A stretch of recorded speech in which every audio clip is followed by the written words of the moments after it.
Hello दोस्तों, welcome to my channel दी एस बॉयटप।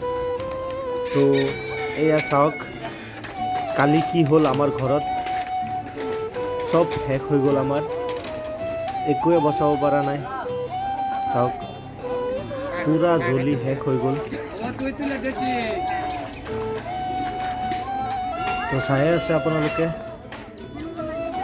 কালি ৰাতি কি হল এয়া চাওক।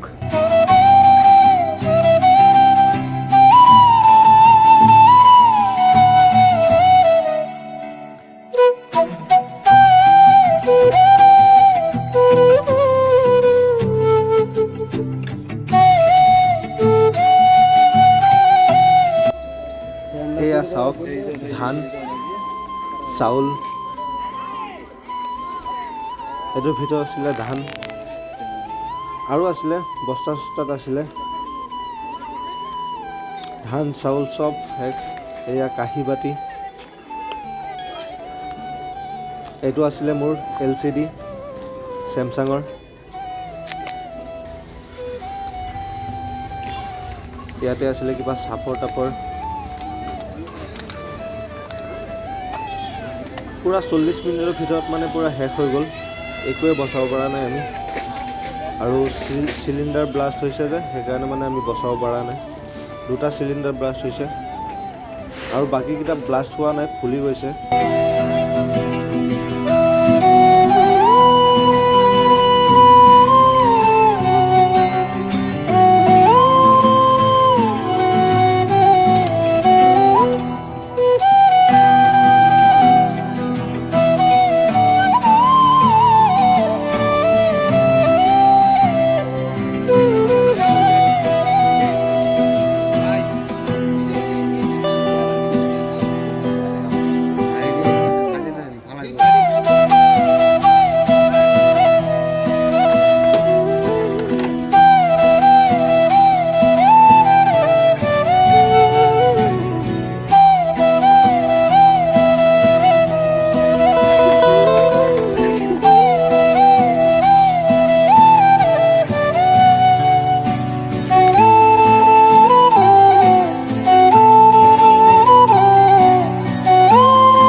আৰু এফালে চৰকাৰৰ ফালৰ পৰা মানুহ আহিছে, কিবা সহায় কৰি আছে, ত্ৰিপল দি আছে মানুহখিনি থাকিবৰ কাৰণে, গৰু চৰু ৰাখিবৰ কাৰণে কিবা ত্ৰিপল দি আছে। আৰু এনে মানুহৰ ঘৰৰ পৰা আহিছিলে, ঘৰৰ পৰা আহি কিবা হেৰি কম্বল চম্বল দি থৈ গৈছে।